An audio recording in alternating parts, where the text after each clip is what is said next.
It is so sad that the African man, what most people would want to call the black man, I choose to stay with the word, the African man. It's so sad that the African man would oftentimes try to identify himself with one of these things like I am I am a black Jew, I am a Christian,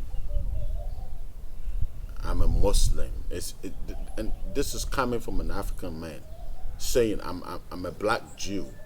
I'm a black Jew, I'm a Christian, and I'm a Muslim. You see, just by saying that, just by letting that out of your mouth, automatically set your consciousness to a lower state of being. You immediately bring yourself, you see, you bring yourself so down, you become the least on the food chain.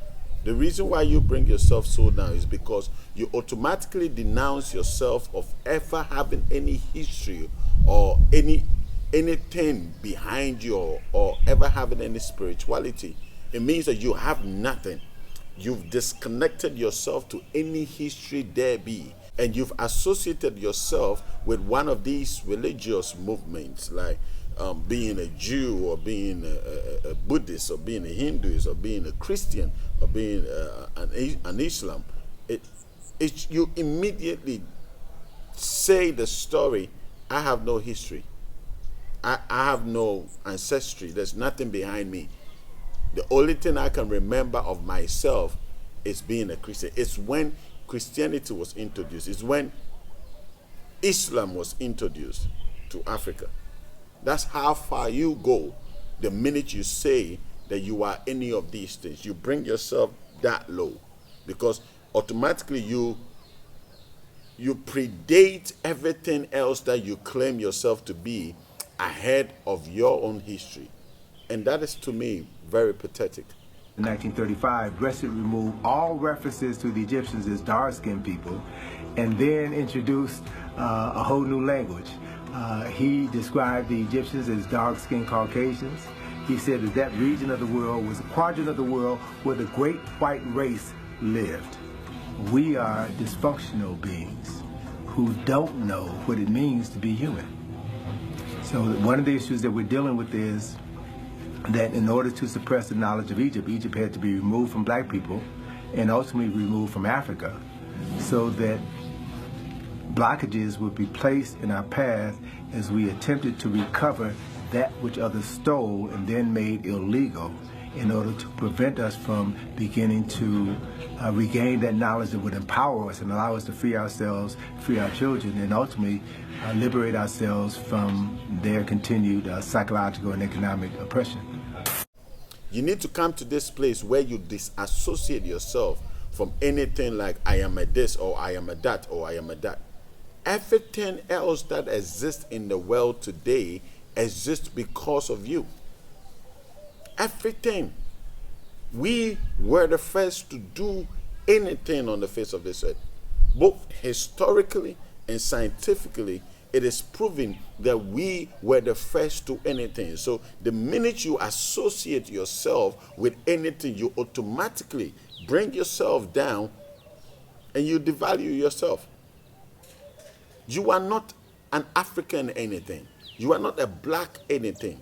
You are the most important thing, if you want to put it in a classification of a thing, because you pre-exist everything else on the face of the earth. Anything else called a being, a movement, an association, what do you call it, a religion, you predate that. So how do you bring yourself so low if everything about your history tells you that you brought everything else into this existence, into practice? You brought everything else. So how can I become something that I gave birth to? How can I become my child's son, or my child's daughter, or the child of my child? How can I become a child of my child? I gave birth to you. How do I become you? So when you really want to open up and and bring yourself into understanding and into knowledge and into history, you would understand that you are not a black anything. You are everything. You started everything. We will get down. We will get.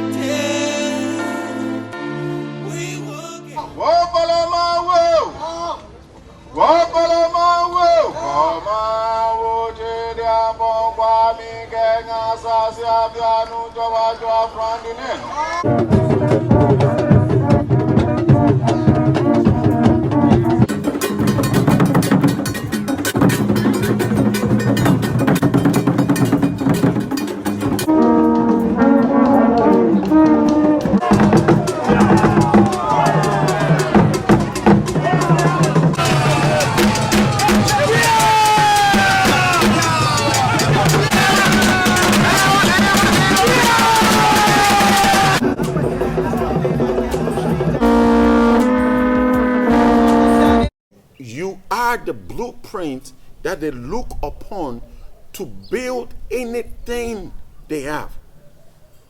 All these religious bodies, all these religious structures, all this religious movement, you were the blueprint. Your ancestors were the ones they looked upon. The first priests ever to exist on the face of the earth were your ancestors, your people. That is the generation that you are coming out of. So if there is anything, a religion out there, you are the reason why this religion exists.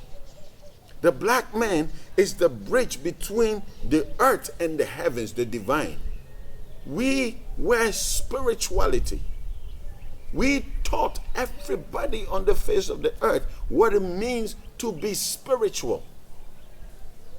You see, regardless of what you believe in, regardless of what sect you belong to, it will take you a longer time for you to even get to the basis of the spirituality of an African man.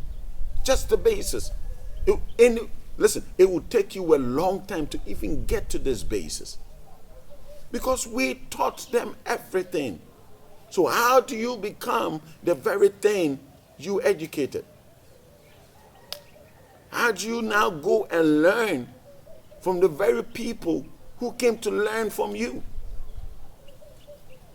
It's hard to understand that principle, that we have to learn from these very people that came to learn from us and steal from us.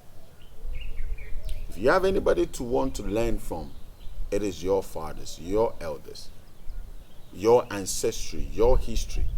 That is where you ought to learn from and nowhere else. People ask me, Kojo, are you saying that all our bishops, all the greats, all the people that came before you, all the great bishops we have around, all the church leaders and church elders don't know these things? How come they are not teaching these things in the churches? Well, it's simple.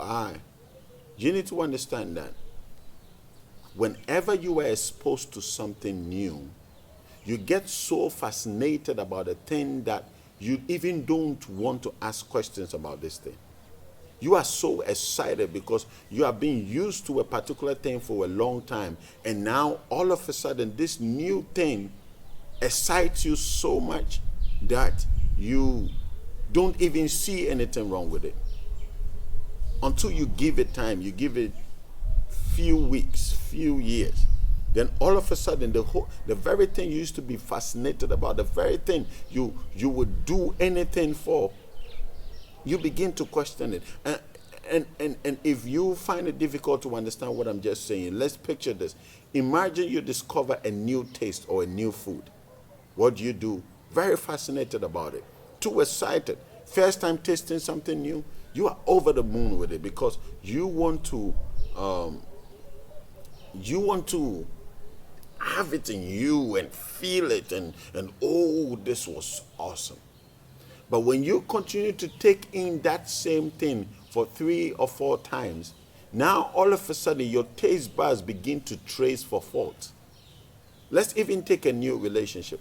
When you get into a new relationship, it's all exciting and you want to know everything about it.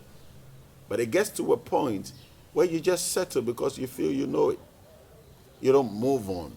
So that is what happened to most of our leaders. Most of the people that came before us, call it the Christian sect, never moved past the knowledge they were exposed to because they got too comfortable and just didn't want to ask anything.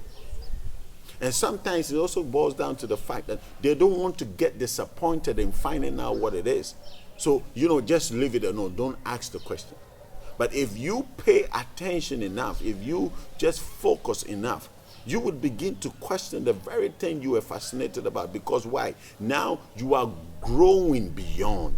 So what is actually happening is that most spiritual leaders or most Christian leaders, let me to Christianity because that's what I know best.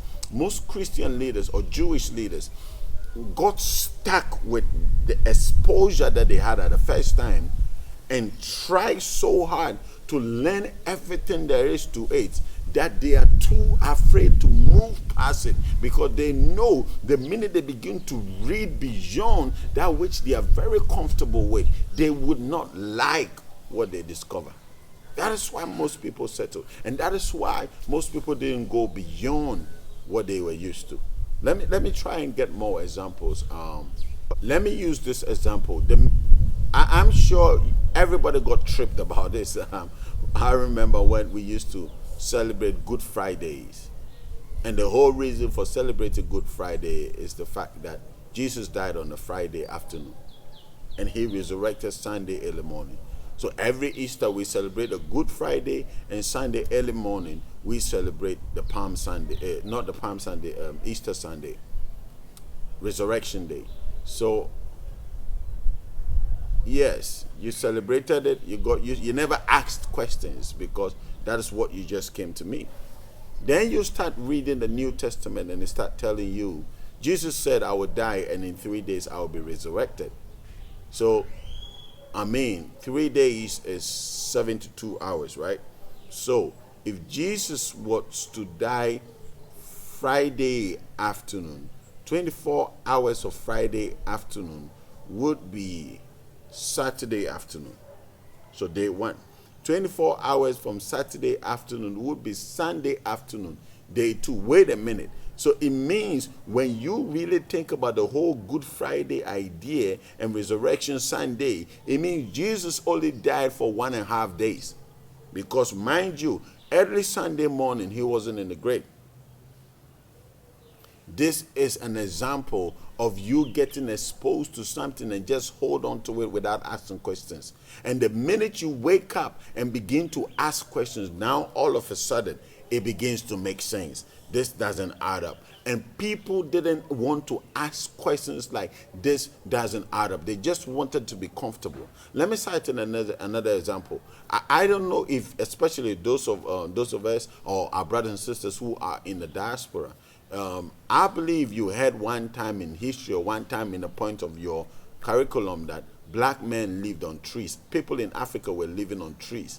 And people in Africa had monkeys and had lions all around them, and they were living on trees, right? I believe you believe that.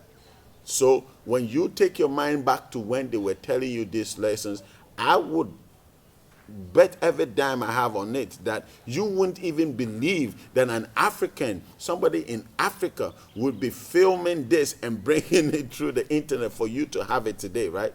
Those days, you would not even think this was possible, that somebody in Africa would even have all this knowledge that he keeps teaching. But this is what they told you. Africans lived on trees. Africans didn't have clothes. So I believe most people didn't even believe that Africans will have something like this. That is one thing they told you, and you got comfortable with it. But when you began to dig a little deeper, you realize that this thing they told us, it's a lie, it's not true. Well, that is pretty much the Noah story. At first glance, when they told us the Noah story, everybody believed that the Noah story was true, and wow. And Noah built an ark and put in everybody, every living creature and all. And when you hear this, it's so fascinating, and you go like, wow. A flood. A flood. It's so amazing in your ears that you never ask any questions about it. So today, I want to take you off your comfort zone, off your comfortable seat, and I want to drag you into the Noah story. Because, mind you, without the Noah story, a lot of things that a lot of people have believed in will be absolutely, insanely a lie. And most people don't want to wake up to that fact.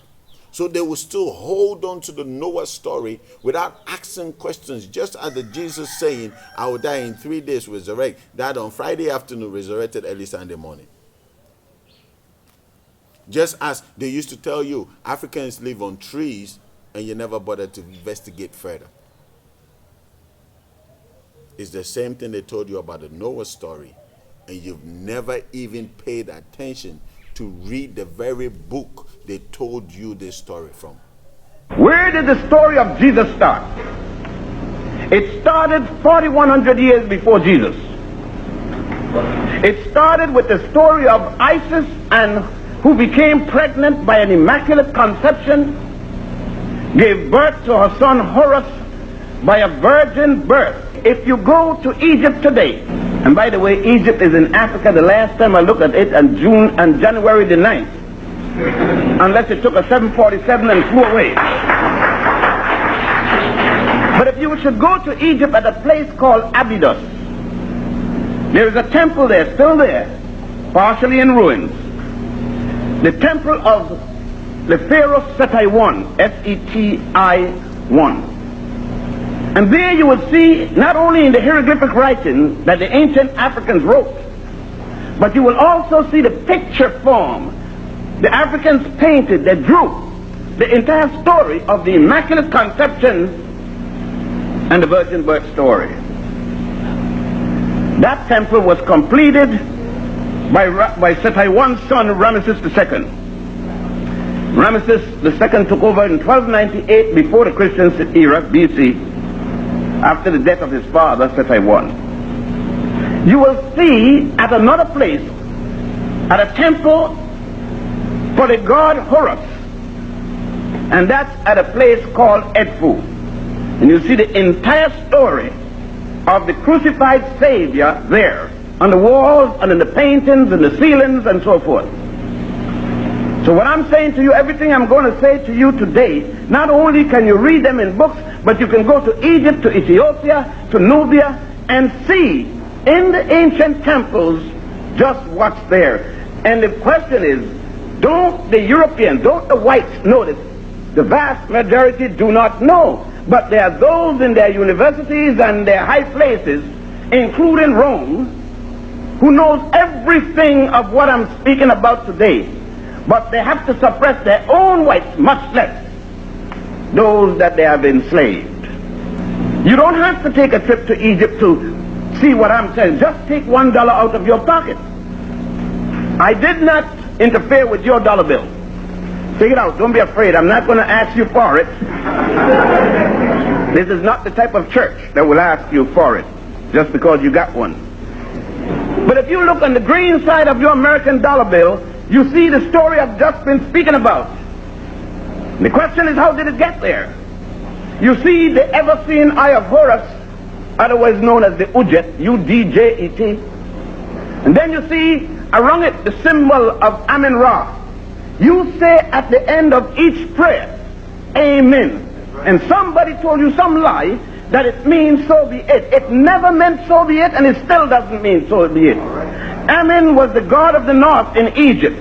Ra, symbolized by the sun, was the god in the south. And when Egypt unified herself, they combined the god of the north and the god of the south into the one, and thus Amen-Ra, A-M-E-N-R-A. And the house of fire, or pyramid, the Greek word P-Y-R-M-I-D, 2 words. Fire meaning fire or house, and mid meaning the house. It is in this context then that the early people in Africa, under the leadership of 2 Africans, one called Pantaeus, P-A-N-T-A-E-U-S, and the other one called Boetius, B-O-E-T-I-U-S. Some 1983 years ago, having fell out with another branch of their own, decided to then reintroduce the concept of the Immaculate Conception, the virgin birth, the murder and resurrection of the Godhead, which Horus, which later became Jesus, and so forth. But have anyone ever told you? What we're speaking about is Christianity before Jesus. There are 16 crucified saviors, 16. Jesus being the 16th. The first being Horus, along the Nile, in the land from whence your ancestors came. When the Africans along the Nile there started to deal with the concept of deity, God, there was no Greece yet, and there was no Adam and no Eve. Because Adam and Eve is a concept, an allegory that came from the Hebrews, otherwise called Jews. The first of the Hebrews, Abraham, otherwise originally called Abram, A-B-R-M. But, as I stated before, Abraham or Abram was not born until 1675 before the Christian era, or BC.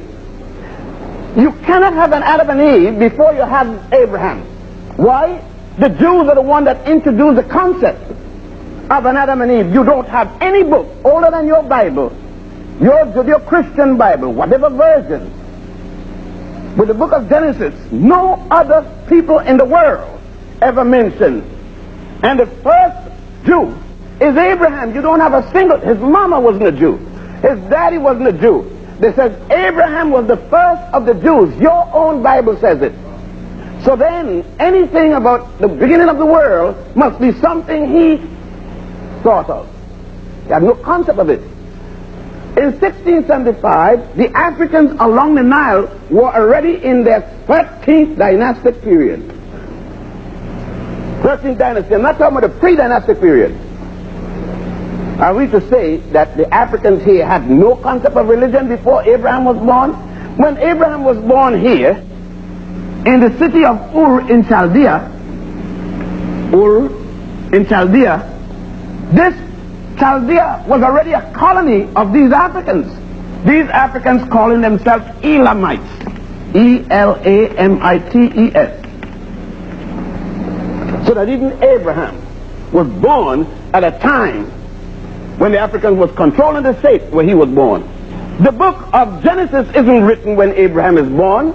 It isn't written until 700 BC at the Sanhedrin, when Jewish scribes decided, and they did not even write the book of Genesis as the first book. They wrote the book of Exodus as the first book. But it looks silly to say that people are running from a place and they're not born yet. So at the council of Jamia, they changed Exodus and replaced it with Genesis, the same thing they did with Luke and Matthew. Luke was the first book in the Christian Bible, but it looks silly talking about to a woman a child will be born in the first book, and in the second book to a virgin a child will be born. So they have to switch these two. They've been switching all over the place, but it's not been new. But what was the switching? The switching was to remove a certain people from here, a people called Africans, your people and mine. And it came about in the year 325 AD, when a Roman emperor, Rome, right here, by the name of Constantine,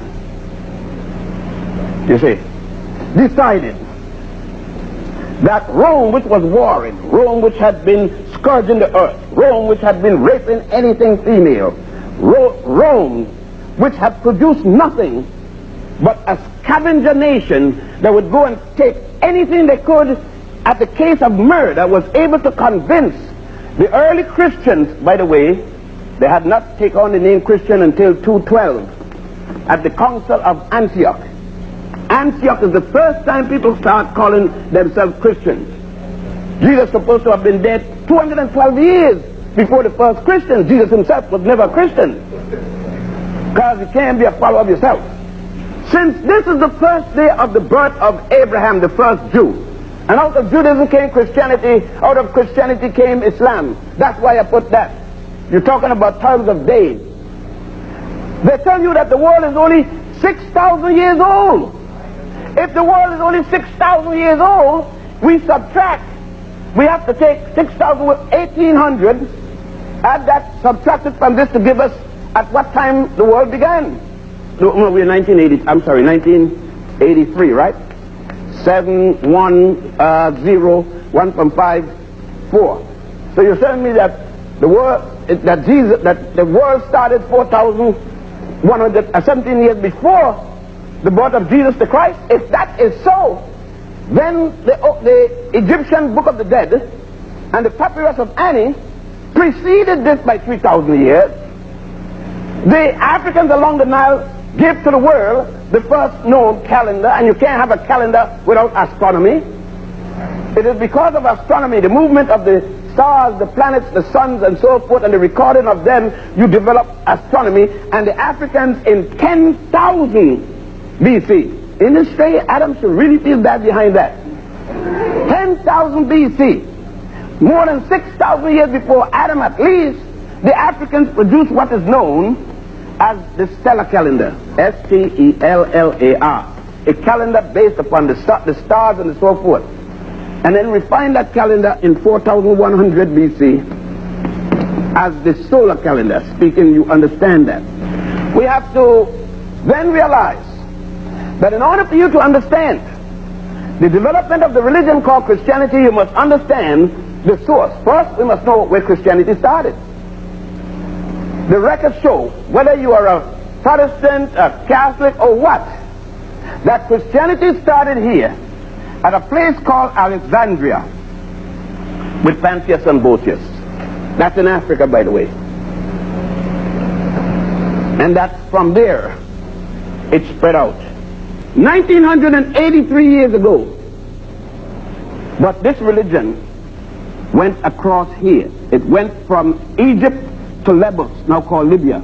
From Lesbos to Numidia. Numidia is now called Tunisia. Then it went to Carthage, later called Carthage, today called Morocco. That's how it. Then it traveled down the Nile and went here, right here at the island of Philae, P-H-A-L-A-E, Philae, is where they established the first monastery, the first Christian monastery right here. And this religion existed 134 years before it went this way. But it came into this land as the worship of what is called the Herculaneum worship of Isis. Because originally, it was the worship of an African woman. It will seem strange, it should seem to you, that the first worship that men worship was not a man, not a god, but a goddess. The goddess Hathor. H-A-T-H-O-R. H-A-T-H-O-R. Hathor. Symbolized as a cow with a sun disk between her horns, which the Jews adopted and called the golden calf. The present Hindus adopted it and called it the sacred cow. When you go to Egypt right here and the western bank of the Nile, there is a temple at a place called Dendera, D-E-N-D-E-R-A-H, built in honor of goddess Hathor, and you will see 3,500 faces at each of the columns and our places of this African woman. And that's why they will have you go to Mecca and to Palestine and to, Jerusalem and to Bethlehem, but never to Egypt, never to Ethiopia, never to Nubia, to see the ancient tombs dug into the walls. I mean, when I say a tomb, this building is less than a quarter the size of the average tomb. I'm not talking about an 8x5 thing, where all the records are there. When you talk about this, the source of this having come to Judaism, but where did Judaism get its belief source? The most ancient writings about the word heaven, the ancient Egyptian Africans call it Aminta. The opposite of that they call Abydos in the hieratic writing. But when this was thousands of years, there was no Adam and Eve story yet, there was no Jew yet, there was of course no Greece yet. We don't have Greece. Doesn't come in history until 833 BC, when Homer wrote the Iliad and the Odyssey. And Homer said that even the gods of Greece, the gods of Europe, the two first gods, Zeus and Apollo, came from Ethiopia. Now, before I go any further, I need you to understand that the story of Noah is not a historical fact. There's no record that proves that indeed the story of Noah happened. I need you to know that this is a story that was told by a group of people to fulfill a particular agenda. That is all that there is.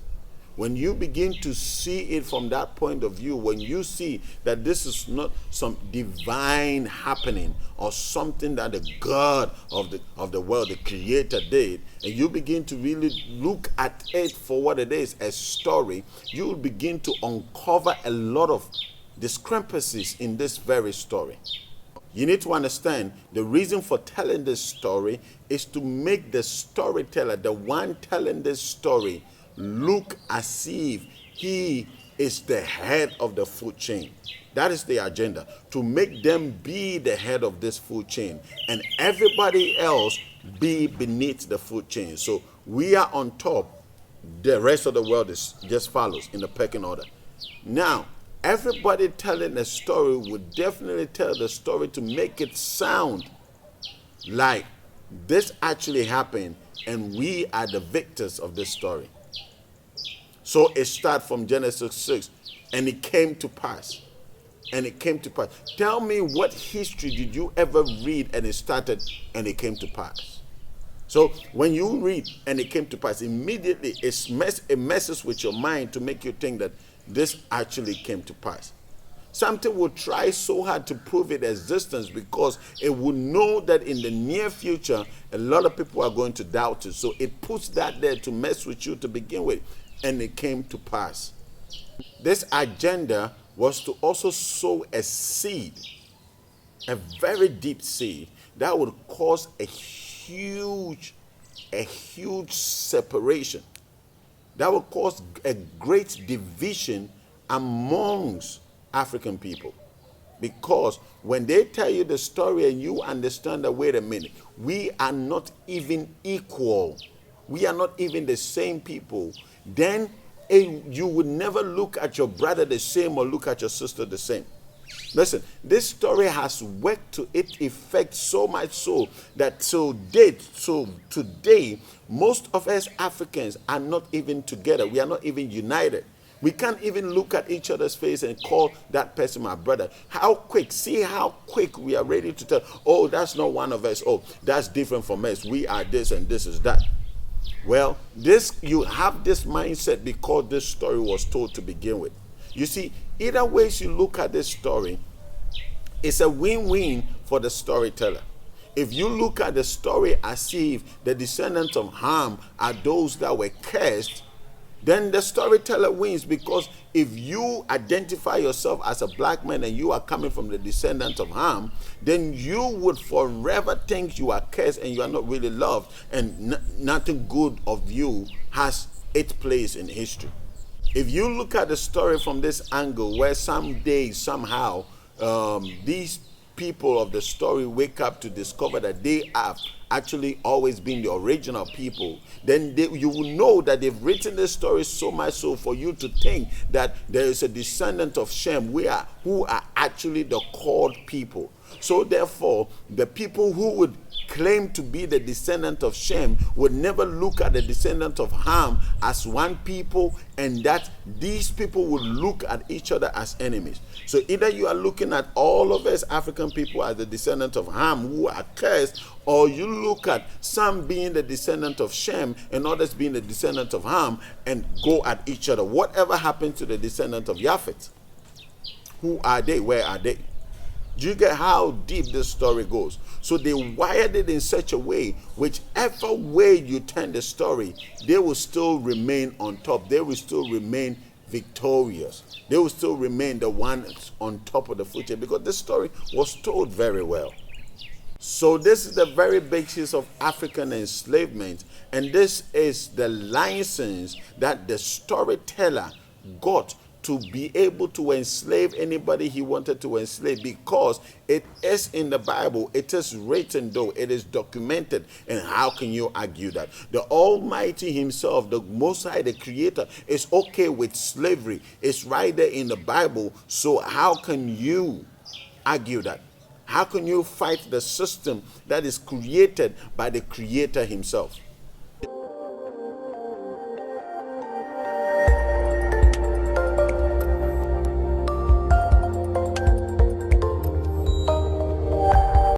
It is this same story that became the bedrock of the fight between the Jews and the Arabs in Palestine right now. They are there in the Palestinian land, in the land of Canaan, fighting over a piece of land that never belonged to any of them in the first place to begin with. These lands didn't belong to any of them, but they are fighting because of the basis of this story. So you understand how deep and wired and neatly knitted this story is, just to serve an agenda by a group of people. So let me start from Genesis 1, and I believe Genesis 1, we all know the story. We all know the story of how the sons of God saw the daughters of men and were excited about it. So let me get this. The sons of God, the men, saw the daughters of men and they got excited. See, they saw the daughters of men and they were beautiful. The daughters of men were beautiful. They were fair. Some versions say they were beautiful. And they got attracted to them. What is wrong with that? Who are men supposed to be attracted to? Imagine you have a son and your son come up to you, mommy, and your son come up to you one day and say, "Mommy, I think I like men." Listen, if you don't take care, you would faint by that statement. Imagine your son saying, "I like men." So if the men were liking the women, then what was the problem? Oh, wait a minute. These were not just ordinary men, but these were angels. These were angels. These were watchers by the book of Enoch. These were angels that were attracted to the daughters of men. So from that instant, we know the differences between the men of the earth, the men in the middle, and the gods. Listen, the sons of God. So the men on the earth, the men in the middle as angels who are better men than us, and the gods. So automatically you come to this place where you begin to think, okay, the man that is upon the face of the earth is inferior to the angel. So for you to be a special child or a different kind of breed, you need to be birthed by an angel that would make you special and have special powers. But the man on the face of the earth, no. All that you are is man. Making it look like, listen, the Creator created the world and initially didn't have the agenda of making the man of a lesser creation than everything else. But when the men saw sons of God, saw the women, they got attracted to them, came into them, and they created a whole new breed that the Creator didn't intend to create. Now the question is, where was the Creator when the Creator saw that the men were going to take these women? Why is it that the writers of this story, this whole Genesis and Genesis story, always makes the Creator be the last to find out what is exactly going on? Whilst, you see, he be the last to find out exactly what is going on, and then he gets upset every time he finds out what is going on. Whilst he could have stopped it from the beginning. But no. This Creator doesn't want to prevent anything. Wants man to create the mess, then after the mess, he comes and reacts. That's the sort of Creator this Bible projects you to have. So all of a sudden, the God of Israel see that the men are carnally minded, suggesting that the God of Israel, or trying to make you feel like this is the God, the Creator, all of a sudden realize that, wait a minute, these men are carnally minded. Because now it goes ahead, you know the story, that's why I'm not trying to read the whole thing. It goes ahead to say, now the man has become carnally minded. Carnally minded means what? The man has become a thinker in the flesh. But the whole reason why they call you a human being is because you are in the flesh. How can you be a human being and not be carnally minded? Do you understand what carnally minded means? It means that now the man is thinking of food to eat. Now the man is thinking of clothes to wear. Now the man is thinking of procreation. These were the things that were given unto the man to do from the beginning. These were the orders to procreate, to be fruitful and multiply. That is what it means to be carnally minded. So now all of a sudden, the God of Israel appears to the scene and says, wait a minute. I didn't know the man will be carnally minded. Now all of a sudden, the man is carnally minded. And because the man is carnally minded, wickedness is upon the face of the earth. What happened to you when you told the man from the beginning of Genesis that, now, you know, those days we couldn't really talk that. How can you say that what happened to God? How can you say, did he make a mistake? No, you're afraid because they made you so afraid that when you even talk like that, you are sinning. Well, I've just spoken like that. How can the God that created everything all of a sudden discover that the man had become carnally minded? I'm still here. Nothing has happened to me. Nothing will happen to me tomorrow. I will still come and teach to you on Monday. You see what happens when you begin to ask questions? What happens when you begin to seek knowledge? You are not going to be destroyed. You are going to know better and discover the lies that has been presented to you to believe as the absolute truth. Now all of a sudden, this guy discovers that the man he created has become evil because he is carnally minded. Carnally minded. How on earth was the man going to populate the earth without being carnal? Now I want to dare anybody to be spiritually ready to impregnate anybody. Well, they told you that story in Matthew, right? How on earth? He didn't know the man was going to be carnally minded. He didn't know that. Wait a minute. But the Creator should know all things, right? So if this God is all of a sudden realizing what the man has become, then it means he doesn't know all things. Therefore, he is not a creator. So therefore, he says that, okay, no longer will the age of man be 120 because of the carnal mindedness of man. I am reducing man's age to 120. Okay, that's great. That's great. But at the time of this, Noah was already 500 years old. And Noah lived another 100 years, according to the story, before Noah had an encounter with the flood. So Noah was 600 when the flood came. Noah lived another 350 years after the flood. So that making Noah live on the face of the earth 950. 950. So I guess the limitation for man to live 120 years didn't affect Noah. So let's pretend this didn't affect Noah. Who is the next person in line? Who's the next person? Who is the next person? Abraham is the next person. Abraham lived to be 175.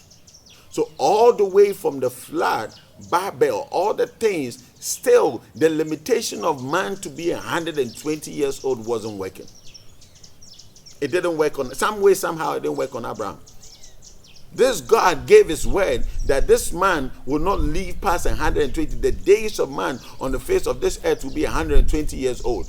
But yet, everybody in that era, everybody in that era is living past 120 years old.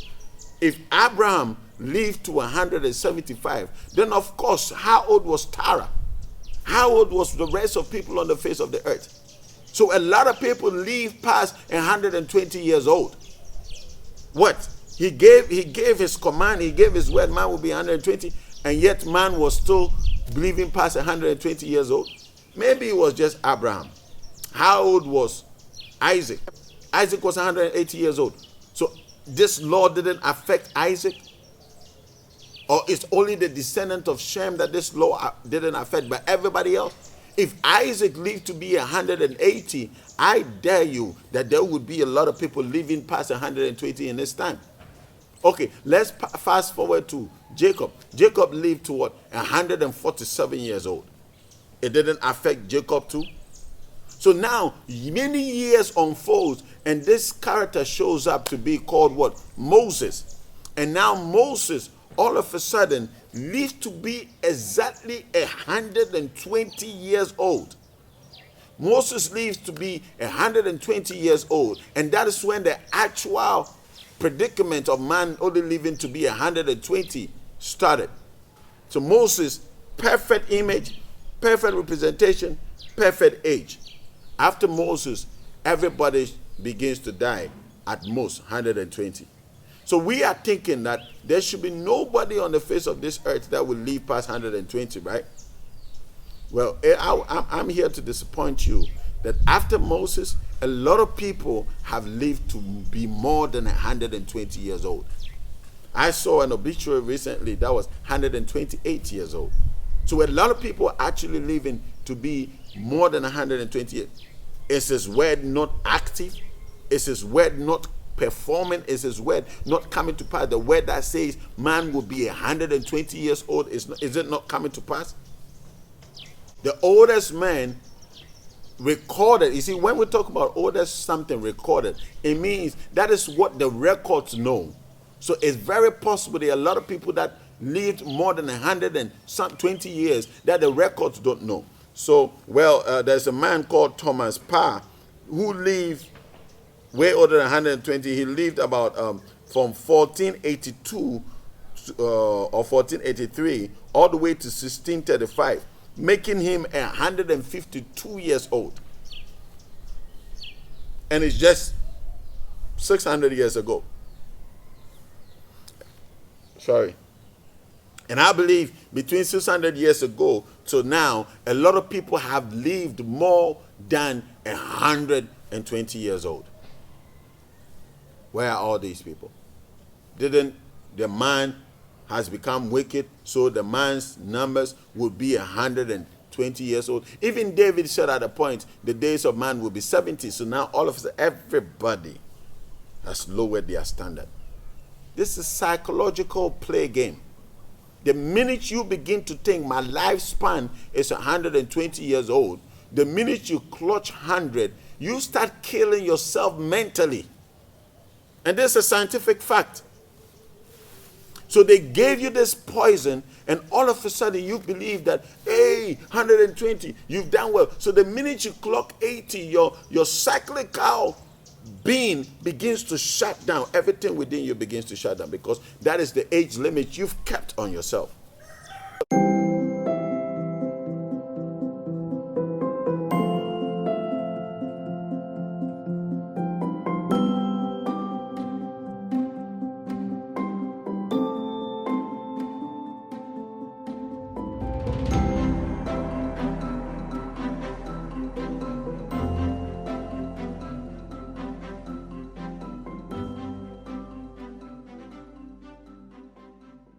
So all of a sudden, the angels go into the women, and the women produces or give birth to the Nephilims, who became the giant and great and mighty men. These Nephilims became the giant and great and mighty men on the face of the earth. And when you want to search Wikipedia and stuff like that, it will tell you these Nephilims were about 4,500 feet high. 4,500 feet high. Let me ask you a question. Who was going to push out that baby? If that baby can grow up to be 4,500 feet high, and these people that were pushing out these babies were not angels, they were human beings. They came into the daughters of men. So do you have any idea when you go to deliver and your baby is even 4.5, even 4.0, 4 point? Talk about 5.8 baby. Talk about 6.8 baby. It's not even to think about 10 point something baby. Where is the lady going to? They have to surgically remove the baby. Now think about a baby that has the potential to become 4,500 feet high. Oh, maybe it wasn't that, because other scholars would want to say that they were about 16 feet, 17 feet high. Okay, let's fast forward and see. That will give all the way to about David. Now, here's the thing. How did the giants still survive after the flood? Who carried that seed after the flood? And don't forget, science is saying, or modern research is saying, the giant were 4,700 feet high. You make sense later when I move on. But how did this giant, because Canaan, there were giants in Canaan, right?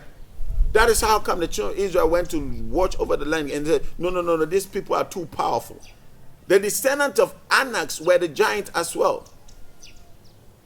All the way to Goliath, who was also a giant, 9.9 inches. 9.9 feet. 9.9 feet, right? 9 feet, 9 inches. How did Goliath made it to the scene? Were they still the angels sleeping with the men to still give birth to this giant? Now you need to understand that the word Nephilim is a Paleo-Hebrew term. There was no word like Nephilim existed in the ancient time. It's Paleo-Hebrew term. Okay? And it is out of this whole scenario like people like Hercules came out from. People like Apollos came out from. People like Thor came out from. Because what? The angels slept with men and they created powerful beings. So now we have these powerful beings that are superhuman.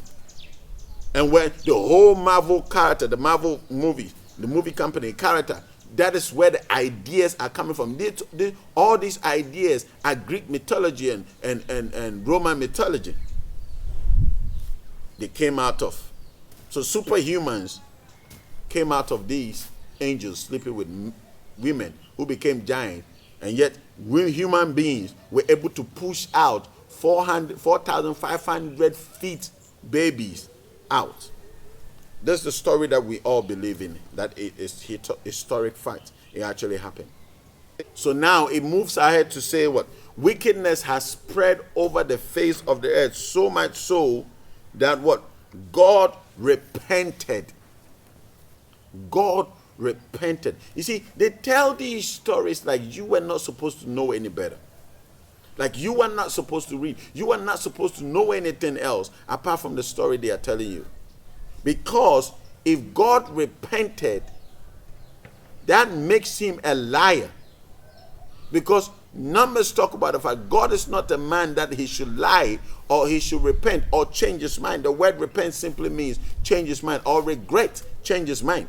So now this God that does not lie because he's not man and does not change his mind, all of a sudden is allowed to change his mind in Genesis 6 because he has seen wickedness upon the face of this earth. And he didn't anticipate wickedness to be upon the face of this earth. This all-knowing, all-powerful, all-creation God created something and made a mistake. He made a mistake because this thing he created, he never saw that this thing would make a mistake. He didn't anticipate that. And now all of a sudden this thing he created is making mistakes and he's upset. This God is upset that these things are making mistakes. Well, if the things you created are making mistakes, who should you be upset at? Who should you be mad at? Should it not be yourself, the God that created? Why are you mad at the creation? If I create a furniture like this furniture that I'm sitting on right now, right? Cane chair. If I create this cane chair and all of a sudden I sit on it and I fall down, should I be upset about the cane chair or should I be upset with the cane chair? No, I'll be upset with myself. But this God goes ahead and is upset at the man he created, and now he regrets and he repents ever creating this man. And that is the story you believe in. I believed in this story once too. But evidently, the God in Numbers cannot be the same God that has just repented. Because the God in Numbers say what? He is not a man that should lie, neither is he a man that he should repent. These are the things we believed in. So now this God is so mad that a man is wicked. So this God decided not to just punish the man, but also to punish the animals. What did the animals do? Because the last time I checked, it was these angels that slept with the women. What did the man do? Wait, this angel that is a powerful being is taking the women and you expect the man to fight them?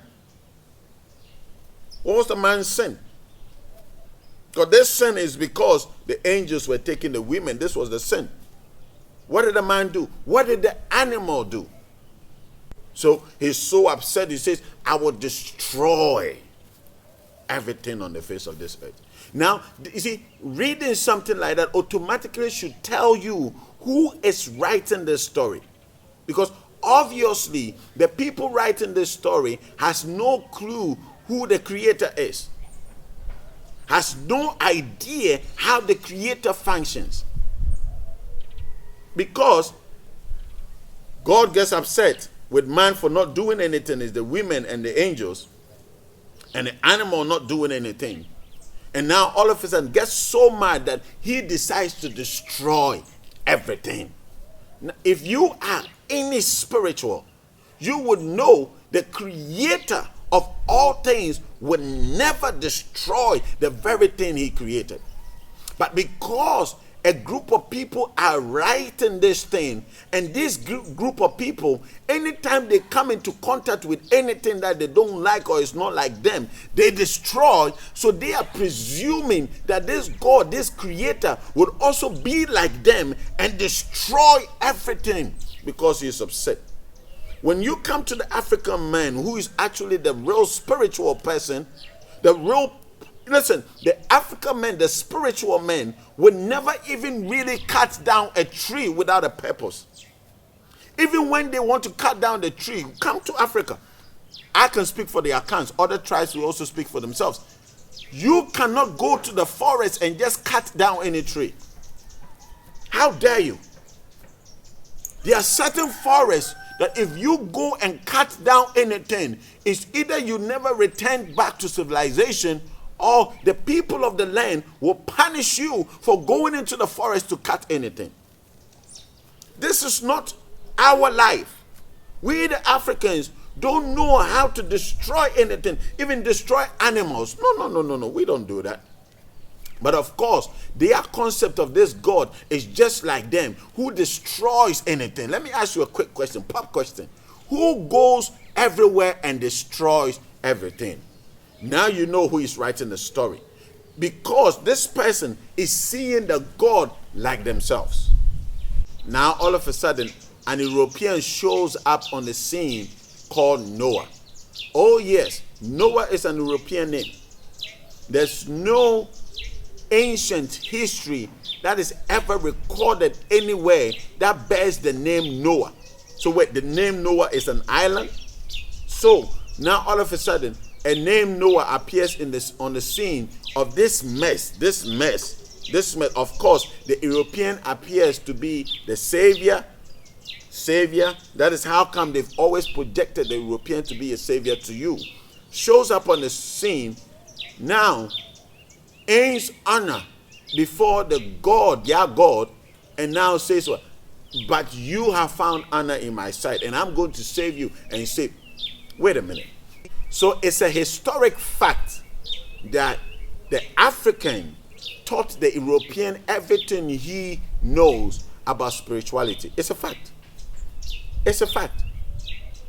Now all of a sudden, this teacher that is teaching the student everything the student needs to know about spirituality comes to hear and communicate to this being, this power that the student, had never seen. He's not even done learning. Because the timings, the historical timings of this time, the European has not come into the contact with the black man or the African man for the African man even to teach him the spirituality. This hasn't happened yet. So how did the man that already has relationship with the creative force and the creative powers now get bypassed and all of a sudden go and pick an European called Noah and come and have a conversation with this European that you have found honor in thy sight, so I'm going to save you. But yet, the African that taught the European everything the European needs to know about spirituality didn't get this memo. So an African don't get to have a say in this. So therefore an African don't get saved. But this European gets saved. Noah. And for those of you who are fighting so hard to claim that Noah was their ancestor, show me which of your ancestors was called Noah. Show me. Another thing that comes across and is so ridiculous, this is so ridiculous, is that when all this was going on with Noah, because this is approximately about 5,000 BC thereabouts, right? There was a civilization called Egypt, which has been in existence 5,000 years prior to this event happening 5,000 BC. Go and check anywhere what was happening in the world around 5,000 BC. And it will tell you that Egypt was in existence, that the civilization of Egypt had gained its height. So around 5,000 BC, that this God who was so upset with everybody and decided to destroy everybody on the face of the earth, some way, somehow, managed to skip Egypt's civilization, and that the flood that came around 5,000 BC did not touch Egypt's civilization. And Egypt wasn't destroyed, some way, somehow. The flood that covered the entire face of the earth could not touch Egypt. Because if you want to pin this to historic fact, since they are trying to claim that this is a historic happening, Egypt was a civilized place around 5,000 BC. Egypt never saw the flood. Or the flood, Egypt wasn't on the face of this earth, was a civilization on another planet. And after the flood came down to this planet. This story does not make historical sense. Nowhere. No historical sense to this story. For it to happen, Egypt shouldn't be in existence. Nobody should tell me about Egypt because the flood happened. So it's either the flood happened or Egypt happened.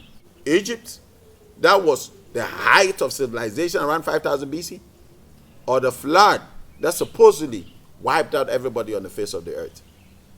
Now it goes ahead to say that the earth was also corrupt at this stage. The earth had become corrupt. And the creator, the God, said, I will destroy the man and the earth because the earth has become.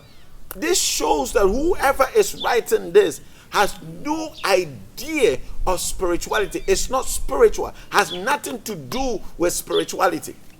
When they came into Egypt and started learning spirituality in Egypt, they called Asase Ya Isis. Asase Isis.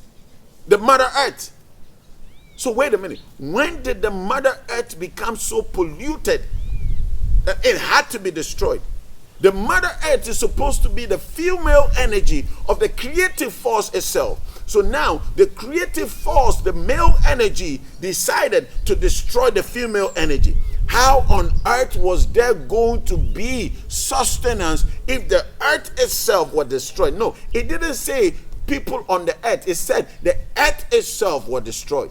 So the Mother Earth, if you know any spirituality, you would know that the Mother Earth is not just a being on this earth. It's the female energy. It is the same grounds, earth, soil that is on every other planet. It's the same Mother Earth. So when did the Creator destroy the female energy called Earth? The Mother Earth. Asase, Isis. When did that happen? So now we move ahead. Noah, this European who became a carpenter. Listen, if Europeans had any idea about carpentry and building, why on earth did they come to enslave Africans to build their cities? Mind you, the only civilization at this time was in Africa. There were no mansions and big structures and big buildings in any Europe. There was no civilization in any Europe. So now, if this creator needed anybody to build an ark, shouldn't it be an expert that already knows carpentry? But all of a sudden, Noah is the carpenter. And Noah comes to the scene, and watch this. Noah comes to the scene and they start giving the measurement of the ark to Noah, this European carpenter. And he says what? The length of the ark is supposed to be 300 cubits. Now you should know a cubit is 1.5 feet. Okay, so a 300 cubits would be 450 feet in length. Okay, in length, 450 feet in length. Now you might begin to think that 450 feet length is a lot. 450 feet length is less than 450 meters. Yes, it might look big in terms of feet, but this would easily fit, this boat, this ark would easily fit a football field. Because the circumference of a football field is what? 400 meters. 100 around. So this ark would fit a football field. That's the numbers. 300 cubits, 450 feet. So 450 feet in meters would be approximately 137 meters. Not up to 400 meters. So this ark would fit easily on a football field. Now watch this. Scientists have recently estimated that there are approximately 8.7 million species of animals on Earth. And they believe that 1 to 2 million of these species are animals. So let's be nice. Let's say 2 million animals, because it says that every living thing on the face of every creeping thing on the face of this earth, everything that moves, everything that on the face of this earth. So let me finish the measurement. So 450 feet in length. The breadth is 50 cubits. That is 75 feet wide. 75 feet wide. And the height should be 30 cubits, which is 45 feet. 45 feet high. The height should be 45 feet. Okay? 45 feet. The ark was in 3 levels. So 45 feet divided by 3 will be approximately 15 feet. So if they are 3-story high, I want to ask a general question. Where did the giraffe fit? If each level is even 15 feet, where did the giraffe fit? Where did the giraffe fit? Because a giraffe is averagely between 16 to 20 feet. That's a giraffe. 15 to 20 feet. So the entire is 45. So it means that when you even divide it into 2, that is when the giraffe should fit comfortably. But no, 2 giraffes had to fit in 15 feet. If you divide the 45 by 3 in height. How did this happen? Now let's move on to the fact that Noah and the 3 sons and the women, their wives, I presume, and the wife of Noah, so 8 people in all, right? That's what they tell us, were able to care for 2 million, averagely. It's more if you want to include every single species, right? So every single species means 111. So if you multiply, because they all came in 2s, so if you multiply this 111 species, which averagely 2 million, let's leave it like that. Even if it goes beyond, let's leave it like 2 million. 2 million plus 2 million is 4 million. So how were they able to contain 4 million different species of animals on the ark? How were 8 people tending to 4 million animals on the ark? Different species of animals, from the birds to the butterfly. How was the sewage system like? Where were they releasing themselves? All happening in the ark. This is the story they told us to believe, that it actually happened. Now let me go on. It's evident that, of course, the polar bear didn't make it to the ark, and the seals as well didn't make it to the ark. The seals didn't make it to the ark because the seal, you would argue that they love water, but at a given point in time they need to come to land so that they can regenerate and go back to the water, because they are mammals too, right? How about the sloth? How on earth did the sloth make it to the ark? Because the sloth is the slowest mammal on the face of this earth. So let's say if the announcement was made today, wherever the sloth was and wherever the ark was, right? If the announcement was made today, it would take the sloth about 2 million years.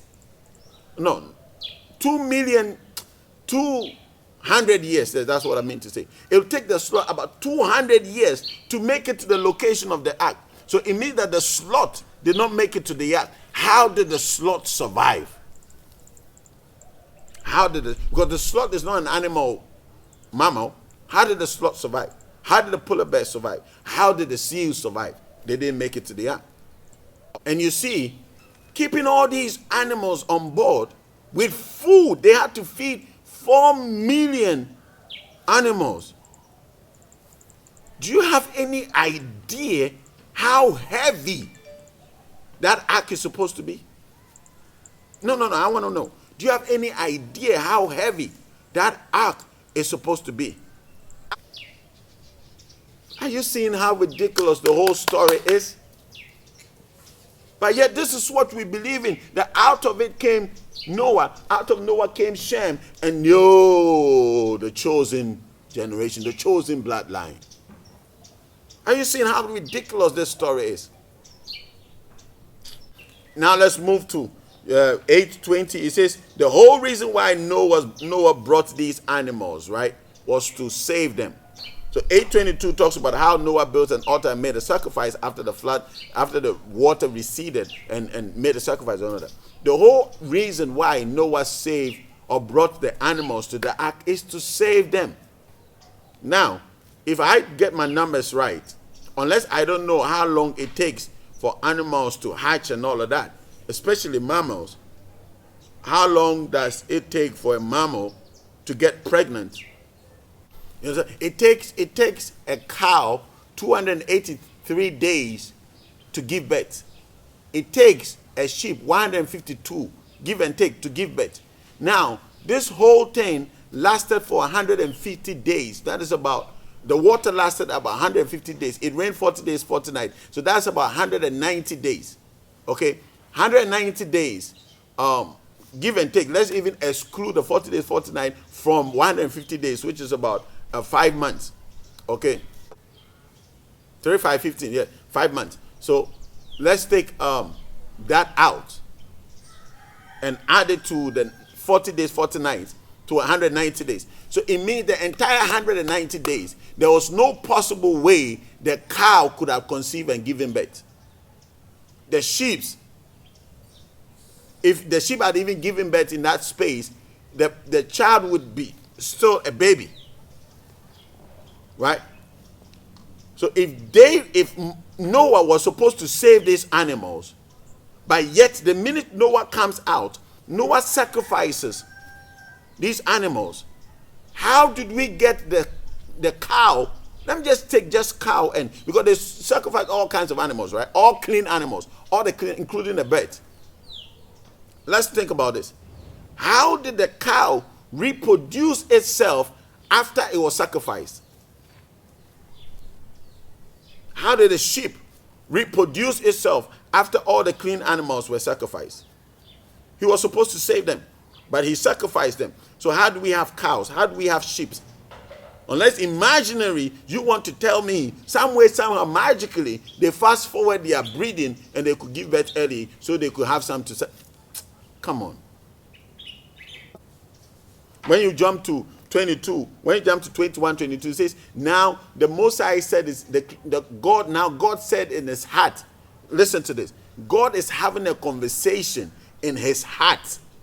How on earth did Noah know? Because 21 says, he decided in his heart, no longer would I curse the man, because I've smelled the sweet fragrance of the sacrifice of the animals that were supposed to be saved. No longer would I curse man. How did Noah know what God was thinking in his heart? Because the conversation, we read it, the conversation was happening in his heart. How did Noah know that? Let me cite an example. I'm going to say something to my heart right now. Write in a comment. Tell me what you think I said.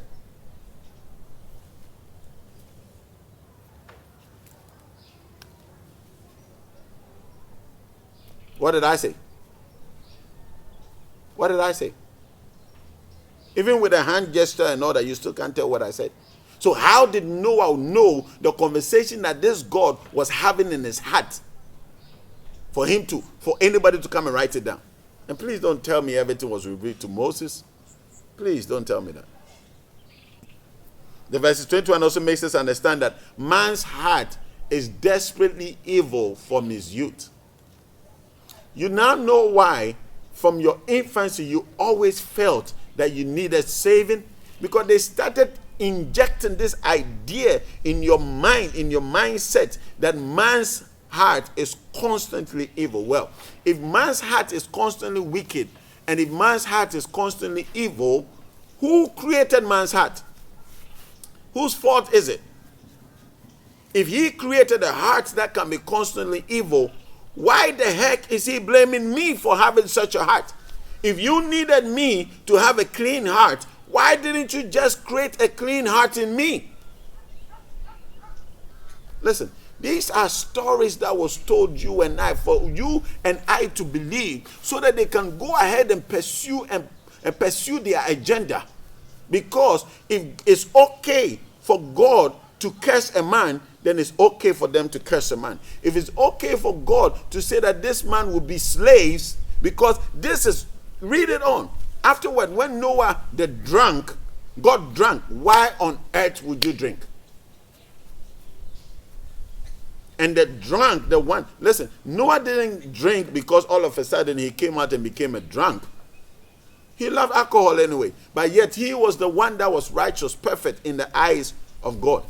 He got drunk. His children, whatever have you, everybody have their own interpretation. Whether Ham slept with what or whatever it is, and the child of Ham is the Canaan who was cursed. Whatever it is, the same Canaan, the same land that these Jews and the Philistines or Palestine keeps fighting over, the same land. How can you be fighting over a land that belonged to a man that was cursed? Shouldn't the land be cursed as well? 1492, January 2nd to be exact, there is going to be a cataclysmic change in the way in which the world is structured. This is when Boabdil, the last African king, is repulsed out of Spain in Granada. And that is when the combined nation states of Castile and Aragon, led by Queen Isabella and King Ferdinand, are going to retake Spain. And it's going to be from this point that all of the pathways, all of the shipping ways, all of the things that Europe learned from Africans while they were there from 710 to 1492 ACE, after the Christian era, are now all of the roads that led into Europe. Europeans now are going to take all those roads out into the world. And they are going to bring a disastrous maafa. Maafa is a Kiswahili word. It means a terroristic disaster that is going to plunder our planet. It is going to change the structure. The Catholic Church is going to go into Africa and claim that God gave them the right to enslave African people, that they are going to create a legal system that is going to enslave because God told them that they were destined to do this. They're going to come to America and they're going to burn the books of the Maya. They're going to burn the books of the indigenous people, saying that they are works of the devil. They're going to burn the books of Africa. They're going to burn the books that are in Europe that Africans brought in there. They are going to change the structure of the world. At the same time, they're going to parasitically attach themselves to the information that they are learning. They are going to come to this part of the world. They're going to go to Asia. They're going to go to India. And they're going to go to war with the world. So that they are stealing African history. But more importantly than that, they're beginning to realize, as Count Volney says in his opening introduction to his book, Ruins of Empires, that the very people that are looked upon below the human structure of the human family, in other words, the Africans that are being enslaved in France and St. Lucia and Martinique and in Louisiana, are the very people who gave the world the arts and the sciences. And so you can see the war that's going to occur now is going to be to take the information and change it completely. When someone tells a perfect lie, the truth becomes unbelievable, unbelievable, unbelievable. Listen, they wrote the story this way so that you would be okay with the idea that it's okay for one to enslave the other, because even God approves of slavery. This is why the whole Noah story was told. I told you from the beginning to create division, to set the food chain right so that we know who is on top, who is beneath, and also to confuse you, to take you off track, to disconnect you from your history. If after all this you still think the whole Noah story is true, then there's nothing else I can do personally to help you come out of the lies. I'll just keep doing my work. Perhaps someday you wake up and come to the knowledge of the truth.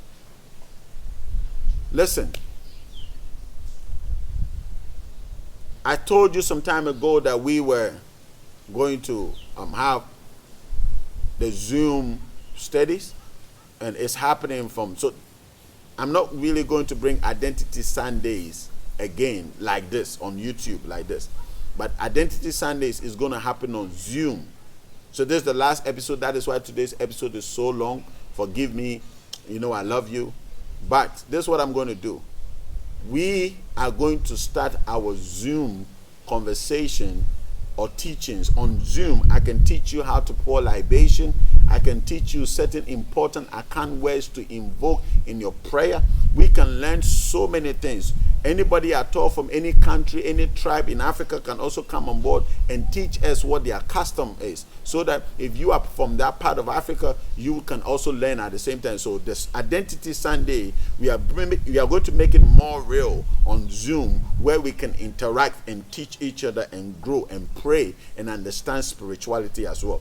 There I can say anything. Here I cannot say a lot of things because they will pull down the video. So this is the last episode of Identity Sunday on YouTube, but we are continuing on Zoom.